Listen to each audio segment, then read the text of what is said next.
Il existe dans l'histoire des secrets si obscènes que même les chroniqueurs de l'Antiquité ont tremblé en les consignant. En l'an 479 avant Jésus-Christ, à l'intérieur du palais de Suse, quelque chose s'est produit qui n'aurait jamais dû se produire. Un roi a franchi une limite que même les empereurs n'osaient pas franchir. Xerxès de Perse, maître absolu de 28 nations, l'homme le plus puissant de la terre, a commis un acte si interdit que sa propre religion le considérait impardonnable. Ce ne fut pas une conquête, ce ne fut pas une bataille, ce fut quelque chose de bien plus intime, bien plus obscur. Cette nuit-là, dans les chambres secrètes parfumées d'encens et recouvertes de soie pourpre, il a possédé quelqu'un qui appartenait au sang de son sang. Elle avait 18 ans, tout juste mariée, innocente. Et lorsque ses mains ont touché ce corps jeune et interdit, Xerxès ne savait pas qu'il signait un arrêt de mort collectif. Ce qui a suivi fut si brutal, si inimaginable, que les rois futurs trembleraient rien qu'à l'entendre. Des seins arrachés, des langues coupées, des familles entières exécutées, 10 000 hommes marchant vers la mort. Mais rien de tout cela n'a commencé par une guerre. Cela a commencé par un manteau. Un simple manteau brodé par la reine qui révélerait le secret le plus sordide de l'Empire perse et transformerait une alcôve royale en chambre d'extermination. Préparez-vous, car ce qui s'est passé cette nuit-là de 479 avant Jésus-Christ n'a jamais été raconté de cette manière. Avant de poursuivre cette révélation historique, je vous invite à rejoindre notre communauté de passionnés d'histoire. Si vous découvrez cette chaîne pour la première fois, abonnez-vous dès maintenant pour ne manquer aucun secret de l'alcôve royale. Laissez un like si cette introduction vous a captivé, cela m'encourage énormément à continuer ces investigations historiques. Et surtout, dites-moi en commentaire d'où vous nous regardez aujourd'hui. Êtes-vous en France, en Belgique, en Suisse, au Québec ou ailleurs dans le monde francophone? Votre présence compte vraiment pour moi. N'hésitez pas également à me suggérer des reines, des impératrices ou des favorites royales dont vous aimeriez connaître les secrets interdits. Vos propositions guident mes prochaines enquêtes dans les archives historiques. Maintenant, replongeons ensemble dans les ténèbres du palais de Suse et découvrons ce qui s'est réellement passé cette nuit fatidique. Pour comprendre l'ampleur de ce qui s'est produit, il faut d'abord saisir la grandeur de l'empire achéménide en cette année 479 avant notre ère. La Perse de Xerxès s'étendait de l'Indus aux portes de la Grèce, du Caucase au désert d'Égypte. C'était le plus vaste empire que le monde antique ait jamais connu. Suse, l'une des 4 capitales impériales avec Persépolis, Ecbatane et Babylone, abritait le centre administratif de cette puissance colossale. Ses palais regorgèrent de trésors pillés dans 28 nations conquises. Mais derrière les façades de marbre et les jardins suspendus, se cachait une réalité bien plus sombre. Le système du harem perse fonctionnait comme un instrument de contrôle politique absolu. Les femmes de la famille royale, les épouses des princes, les concubines et les favorites constituaient un réseau complexe d'alliances, de trahisons et de complots. Chaque mariage arrangeait une alliance. Chaque naissance consolidait une branche dynastique. En 469, Xerxès revenait humilié de sa campagne désastreuse contre les Grecs. Salamine et Platée avaient brisé le mythe de l'invincibilité perse. L'empire vacillait, les satrapes complotaient, et c'est dans ce contexte de fragilité politique que le roi commit l'irréparable, transformant une obsession charnelle en catastrophe dynastique qui ébranlerait les fondations mêmes du trône des Achéménides. Au cœur de ce drame se trouvait Xerxès Ier, 55 ans, le grand roi qui avait hérité du trône de son père Darius le Grand. Monarque absolu, il possédait un pouvoir de vie et de mort sur des millions de sujets.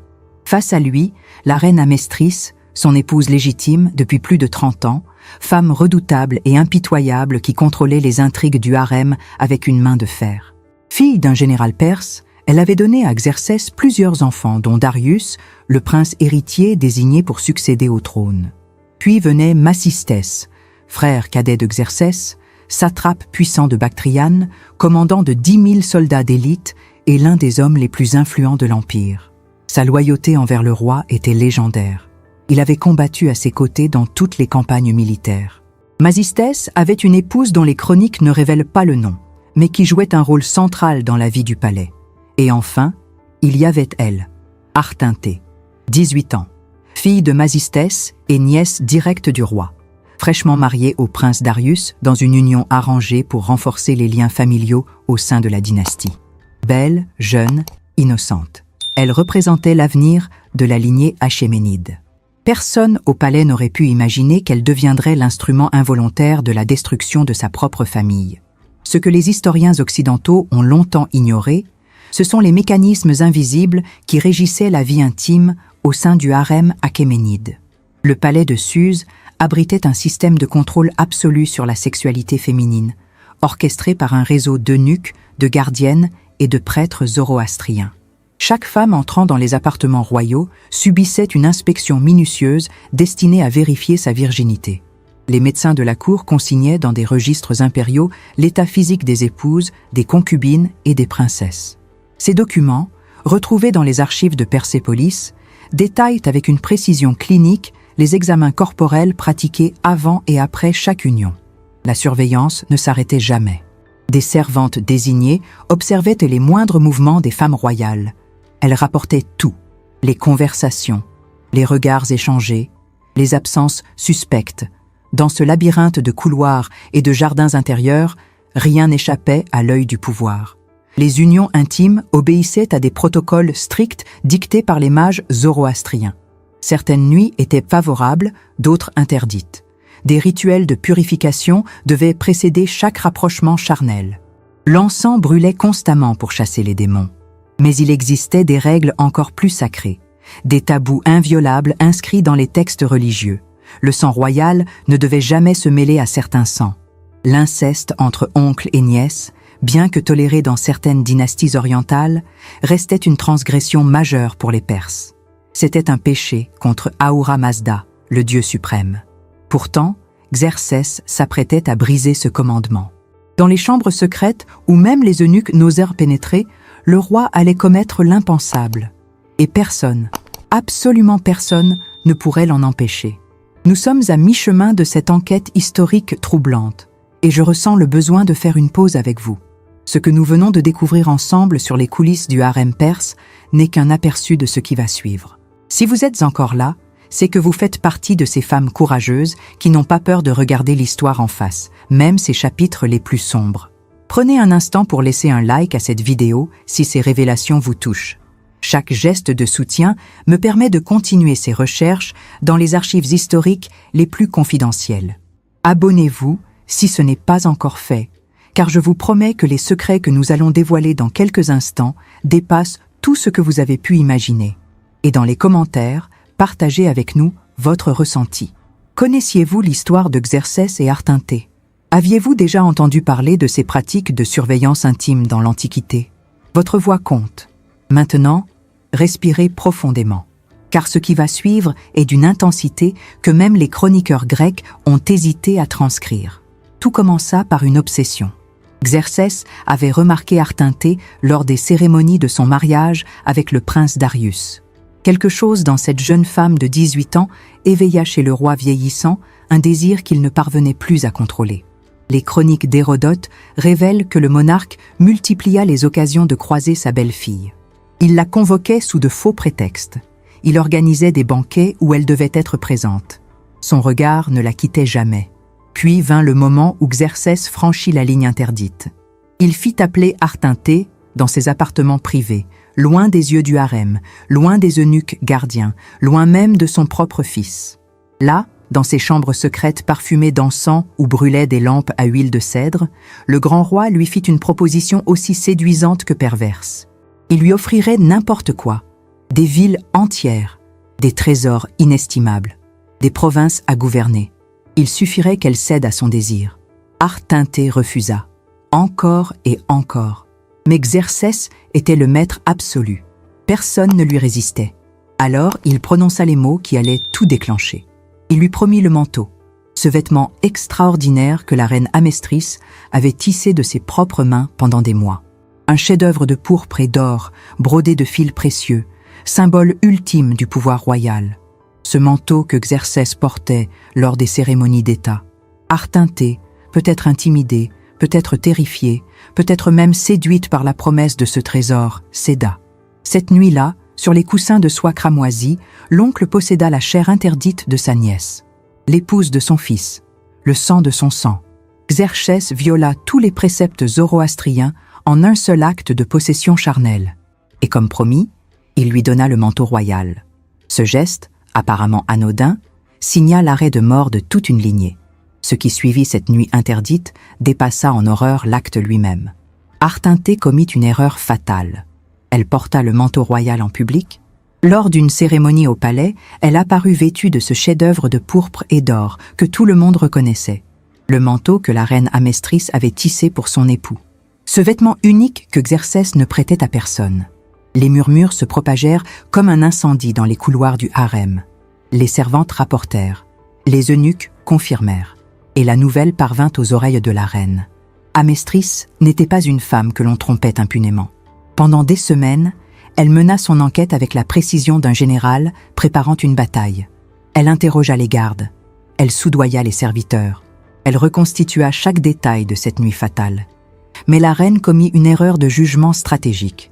Elle crut d'abord que la coupable était l'épouse de Macistès, la mère d'Artintée, pensant que c'était elle qui avait séduit le roi. La vérité importait peu. Quelqu'un devait payer. Et Amestris choisit sa victime avec une cruauté calculée. Elle attendit le jour de l'anniversaire de Xerxès, lors du grand banquet annuel où le roi accordait traditionnellement toute faveur demandée. Devant la cour assemblée, la reine réclama son dû. Elle exigea qu'on lui livre l'épouse de Macistès.